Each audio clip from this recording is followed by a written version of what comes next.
और आप सब ऐसे ही दीर्घायु हो, यही कामना के साथ साथ चाचा जी का आज इतनी खुशी के कार्यक्रम में हम सब लोग उपस्थित हैं। इस माहौल को देखते हुए कहना है क्या कि ऐसन मनोहर मंगल की मूरत सुहावन सुंदर, की सूरत सुहावन सुंदर, की सूरत नु हो। ए राजा जी, ए राजा जी, ए राजा जी करी तो रहल जरूरत मुहूर्त खूबसूरत हो। ए राजा जी करी तो रहल जरूरत मुहूर्त खूबसूरत हो। ऐसन मनोहर मंगल मुहूर्त सुहावन सुंदर सूरत नु हो।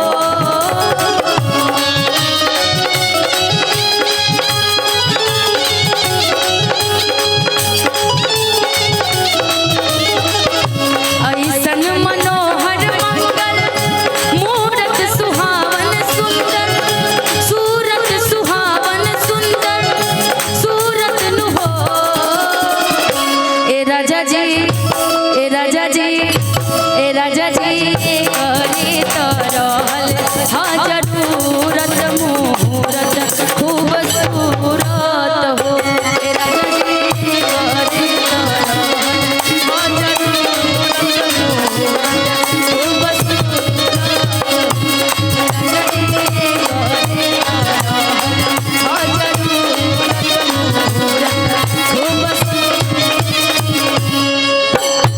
शत्रुघ्न शाह जी की तरफ से बहुत प्यारा सा आशीर्वाद, बहुत बहुत शुक्रिया। राजा जी खजनवा दे दो, रानी जी गहनवा दे दो, बाजी ना बजियाई से, बाजी ना बजियाई से, हीरा रतनवा दे दो। राजा जी खजनवा दे दो, रानी जी गहनवा दे दो, राजा जी खजनवा दे दो, रानी जी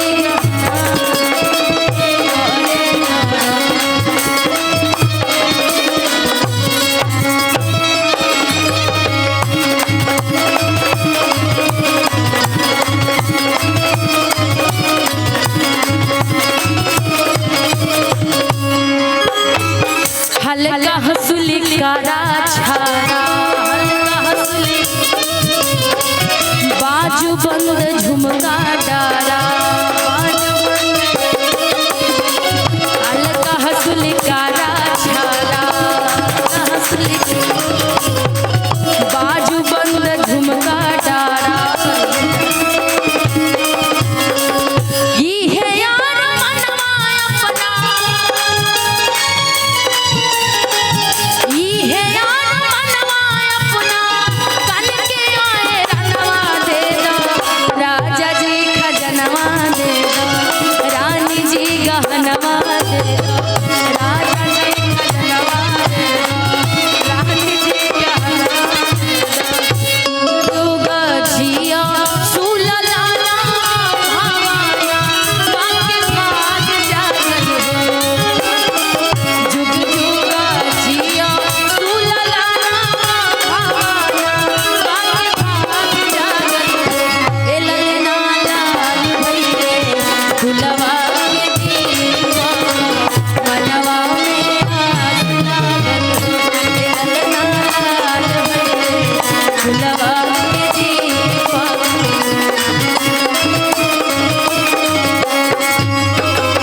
राजा जी खजनवा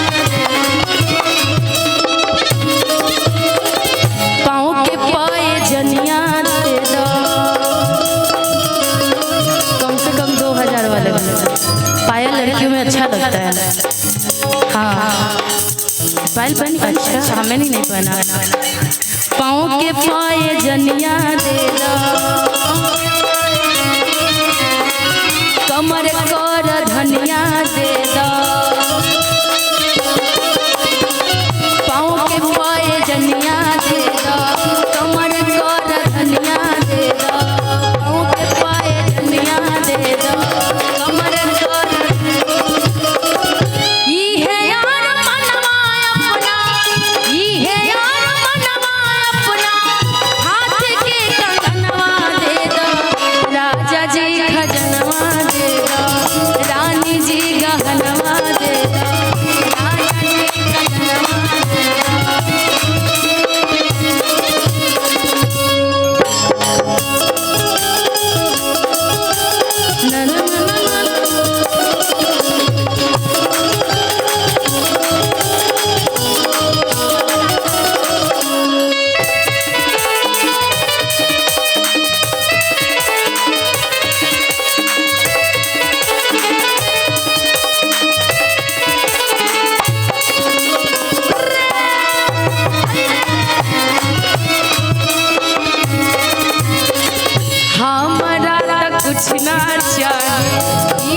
इच्छा मनवा